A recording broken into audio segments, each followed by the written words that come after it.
Welcome to Starfish Hypnosis. I am your host, Liz McKean. In this podcast, we meander through our conscious and subconscious minds, and we do that without a lick of shame. In these episodes, you are going to hear stories, you're going to hear a lot of metaphors because that's how I make sense of the world. We're going to take some big breaths together, and you are going to hear reminder after loving reminder that you are not doing it wrong. Any of this. I'm so glad that you're here. So let's go.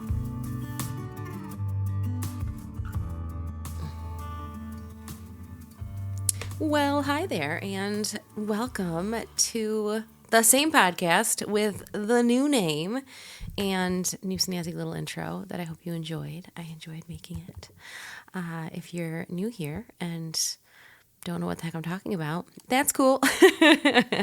But we just shifted from the name Starfish Diaries, which is named after a blog I had 1,000 years ago, and in the theme of starfish, which is always my brand in any business I've ever run, because of the starfish story that I've told in previous episodes, and it's also very Googleable, the starfish story. And now we're shifting to Starfish Hypnosis, which is also my Instagram handle and my, Threads handle. Just trying to be a little more consistent with branding, because while I am really committed to creating a lot of resources and, content like this that is, free and hopefully helpful for you, and all I got to do is hit play. I also this is also what I do for work. And if you are interested in working with me, hypnosis / hypnotherapy, I kind of use them interchangeably, is what I do.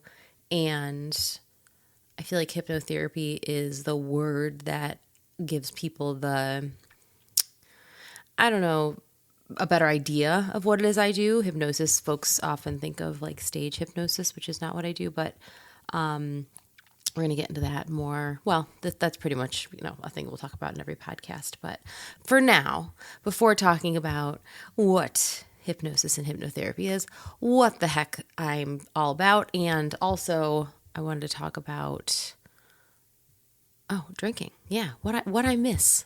What I miss about drinking. How's that for a clickbait title that I probably won't use on the actual title because, I don't like clickbait. We're going to take some breaths because that's what we do here. We like to do some bookends with breath. So if you're in a place that you can kind of shake something out, that sometimes feels good. At the very least, see if you can just invite in a little more comfort. Maybe just unclench your jaw. Maybe you put on your sweats and get on the couch. Whatever works for you is perfect. And when you're ready, take a nice deep breath in through your nose and out with a sigh. Good job. We're going to do 2 more. Big breath in through your nose. This time, see if you can exhale for twice as long. Yeah, it's always okay if you're not doing it at the same time as me. 1 more. Big breath, and we're going to hold this one. See if you can hold that at the top. Stay nice and full. Maybe you smile. Maybe you drop your shoulders. 1 more moment. Let it go. Good job. Now that we are properly oxygenated, like I said, have been thinking about what I miss about being a person who drank alcohol. And if you've not listened to other episodes, just the TLDR version is that I had a major issue with alcohol and stopped drinking many years ago, and consider myself in recovery for that reason. And I'm super grateful. And and just for the record, I have no interest in drinking. This is not a call for help episode at all. Just one of reflection, and it also has to do with the name change of the podcast. So stay with me. These aren't very long episodes, so I'll get to the point sooner than one might think based on the rambly nature of how I talk. So when I drank, the first time I drank, I remember just viscerally the relief, the way my chest that's always tight. To this day, I think it's more often tight than not, but it's manageable in a way that it wasn't long ago. My chest, it just like there was a dissolving of tension, and I felt happy, and the just weight that I carried, that feeling like I was just always underwater, but not in a good way. It went away. And I didn't think that was possible. And I, had been living that way for, I don't know, how old was I, 18 or something? I didn't drink till I was in college. So it was like a miracle. And I was like, is this what normal feels like? And that should have been probably a little bit of a red flag. But all I knew was I found the answer and we were off to the races. So it was a lot of really great years and also very painful years ahead of me from that. And, as time went on and I became more and more reliant on alcohol to, solve all my problems, make me feel like quote unquote normal, which became more and more true as physical dependency happened. I promise this is going to be an entire episode all about alcohol, but this is important, I think, to talk about. What I started to notice is my brain was so trained to depend on this substance and expect the relief that would come, usually not for very long, and the consequences were far worse than what would have just been a crappy feeling to begin with, but I digress. All I had to do was make the decision to go to drink, to do the thing, knowing all the terrible things that would probably come of that, because as time goes on, there starts being a whole lot more negatives than positives. But if I was like, I'm going to go get myself something to drink, I would feel better. I would feel excited. And even before it got quite as dark as it got, even just getting ready to go out for the night, knowing that we were going to, that alcohol was going to be involved. Like, there was so much anticipatory relief that I got from being a person that used that substance. And that's why, when it came time to have to put it down because it was going to kill me and continue to ruin my life, I was like, well, I think I'd sooner die, like truly, because how could I live without that? Because if there's no relief, there's no relief, and that is why, I've talked about this before too, that I couldn't make it stick. I couldn't truly set that down until I had evidence that I could find relief, that I could live a life that wasn't all pain and horror and anxiety without it. That there were other options. And there are other options, which is,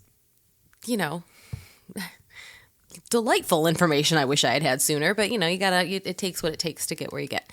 And what I love about hypnosis is it is one of, and almost like a compilation of, or draws from, at least the way I do it, lots of several modalities that provides two types of relief. Two, like alcohol didn't do this shit. It not only makes me feel better, and this actually happens whether I am facilitating hypnosis or receiving it, which is pretty wild. It's the same way when I was teaching yoga. I get to feel better right away. Like, there is a level of relief that happens. There's a level of feeling better that happens in the moment. There's like just something, my brain is trained to know that like this works and I can relax and everything's okay. Even if it's just for this little pocket of time, everything's okay. So for there to be, in some ways an easy button, that's magical. And then on top of that, it is also something that over time creates long-lasting relief. like, this is what I discovered when I started doing yoga regularly, that it was like, wow, I'm on that mat. Even if I feel like total garbage in the beginning of a class, by the end, I feel better. And the more I do it, the more that feel better lasts. And now, all these years later, I'm a happier, healthier person. My, foundational default level of mental health is far, far better. I feel better all the time. It doesn't mean I don't ever feel crappy. That doesn't mean I don't still, have anxiety, but I, in general, feel better because of this thing that I've done over time. So if I'm going to look at that in like a pharmaceutical way, I'm thinking I've got, let me keep this to in a like safe part of a conversation. So say I hurt myself, or say, I've got a painful cut that got infected, right? I can do something right now. Maybe that's some numbing cream that I can put on that infection that helps. Doesn't hurt it. It helps. But also it's not going to fix it, like it's going to wear off and I'm still going to have this wound. So that's the immediate. But then I'm also taking antibiotics to resolve that infection. And I might not notice that those antibiotics are working right away. It happens slowly, but suddenly 2 weeks have gone by and I feel better and, I'm healing. The infection's gone. Sorry if that grossed you out. I was trying to stay away from my usual analogy for this, which is like more in the realm of pain medications and also anxiety medications. So anyway, this metaphor's gotten away from me a little bit, which is not new on this podcast. But the thing that I really love about doing hypnosis and offering hypnotherapy and creating containers for wonderful people like you, where we say, okay, we're going to meet regularly for this many weeks or this many months. And, you have access to me in these ways so that we can kind of like, integrate things, process things in between. I'm not a mental health therapist. I'm not a clinician.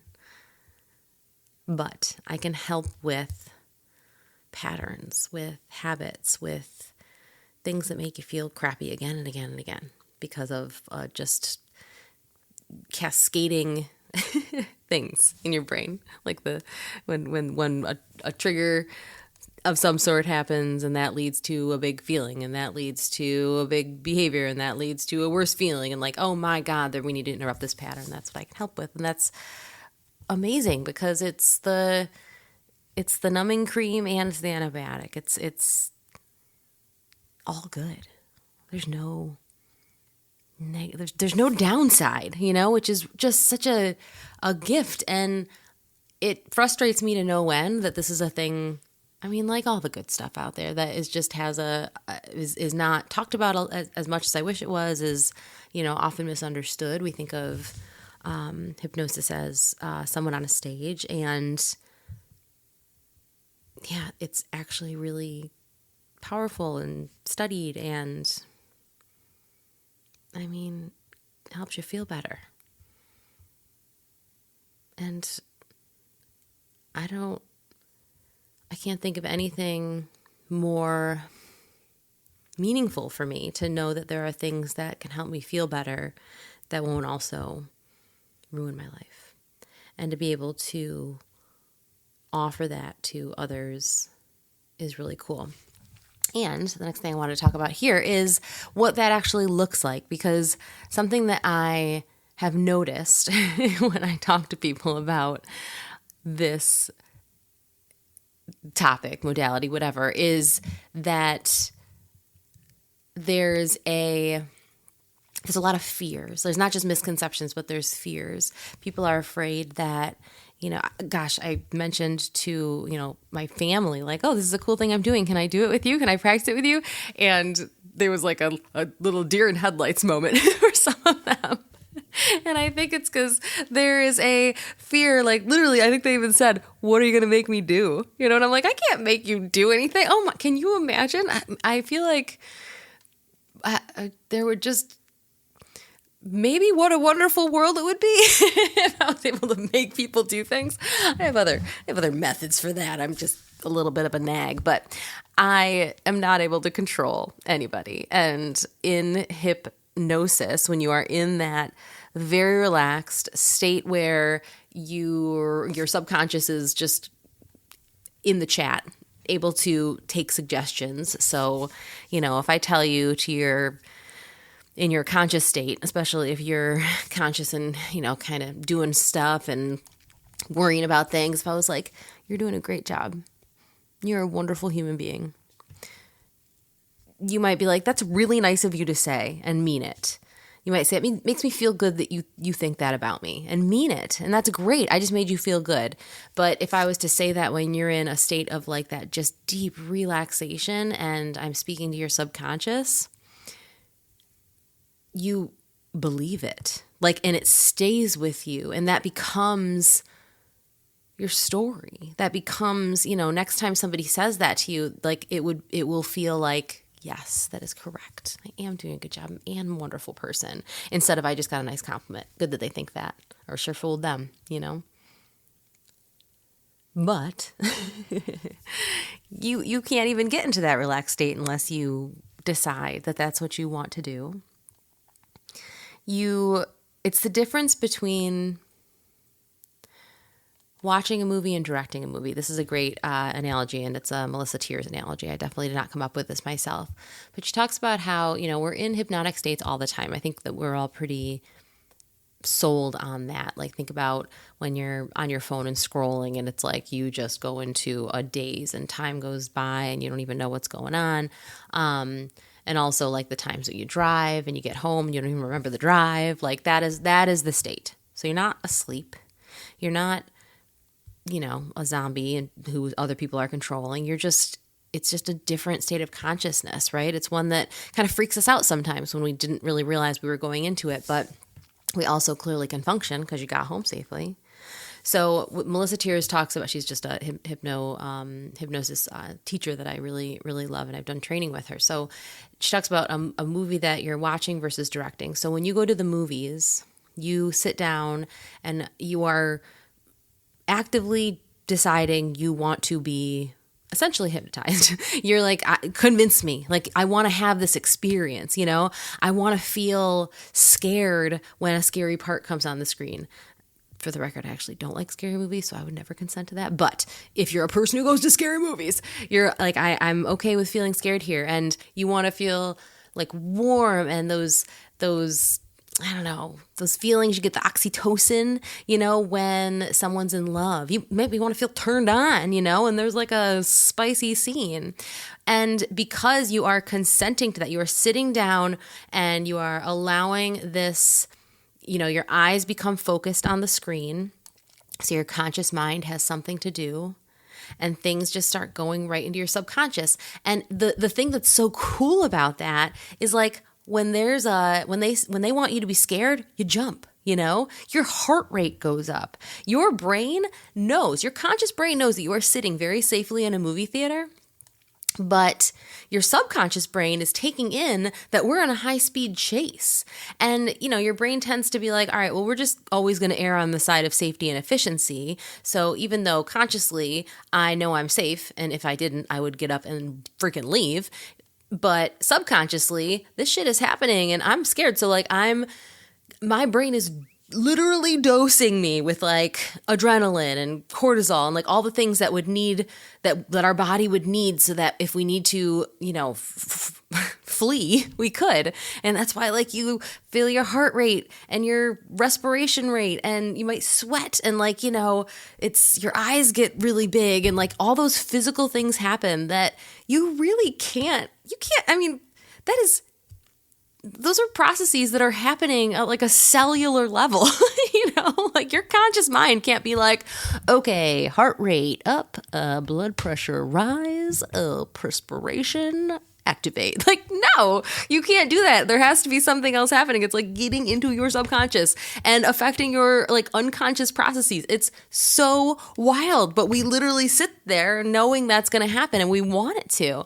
And yet again, even with all that happening, our conscious mind is there. Like, you're awake. You're watching the movie. You know you're watching the movie. If you were in danger, you would get up and leave. You are always in control.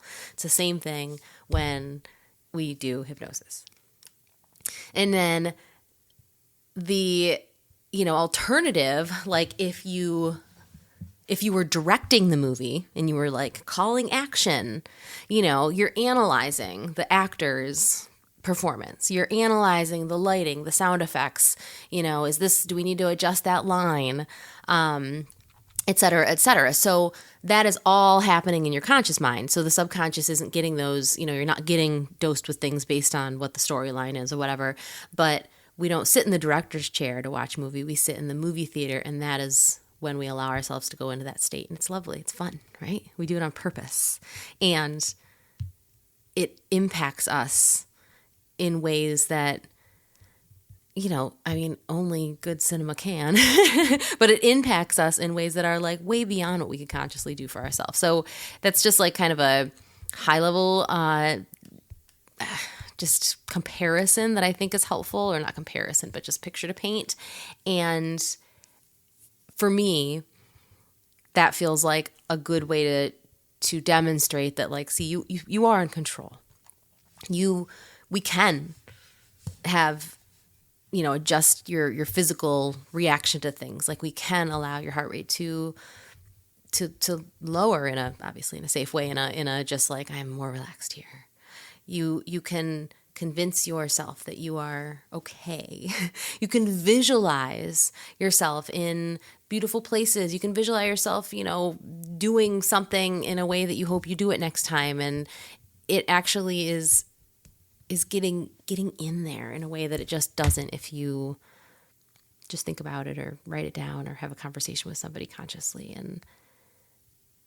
And that's not anybody controlling you. That is you saying, I'm down for this, knowing that at any time you could just get up and walk away. The other thing that people worry about when we talk about hypnosis is that you can get stuck in hypnosis, which is not a thing. You can't. You're not getting stuck. We're just talking to your subconscious, which is always online anyway. There's no, it's just your brain. You're in there no matter what. And there's no side effects. There's no danger. It's just a lovely, relaxed state where we can create some suggestions together that might help you feel better. Because usually when we feel crappy, the call's coming from inside the house. Even if hard things are happening all around us, the way we're processing them is what, triggers the reaction. So we can make some adjustments there, and you get to be part of that. I can't do that without you. We're working together. I don't do hypnosis to you. I do hypnosis with you. And we're not going to talk about only hypnosis all the time on this podcast, but it felt like a good time to go into a little bit more detail and kind of meandering thoughts about it, since this is the first podcast since we updated the name and the intro. And yeah, my hope is that you follow along, pick up some ideas, some tools. And if you are thinking about working with me, this is a great way to get to know me. Know whether you even would want to have a, convo with me. And if all you want to do is listen to a podcast that talks about your brain, your conscious, your subconscious, and, kind of just those personal inner world growth stories that I feel like we all sort of nerd out on because we're always all trying to feel better, then you have come to the right place. So I'm going to leave us here for now.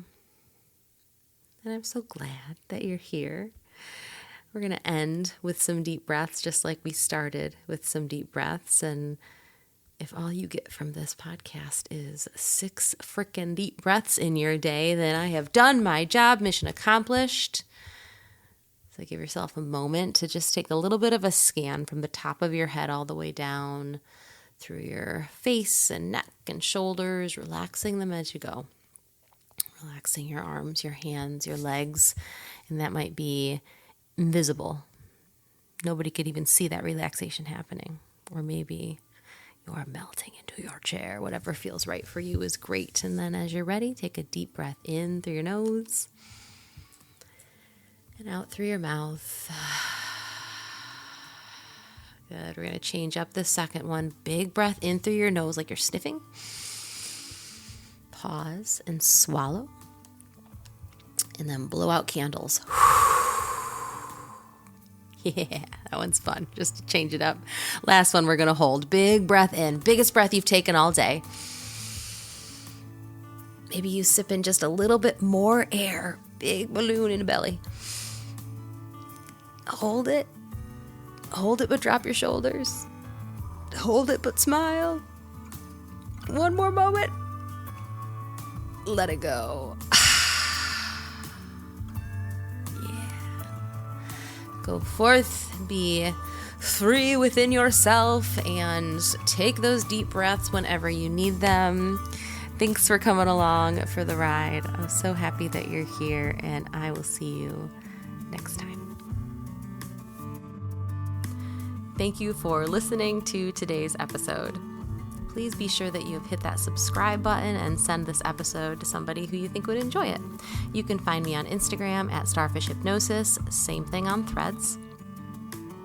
And of course, if you'd like to work with me, go to my website at lizmckeen.com.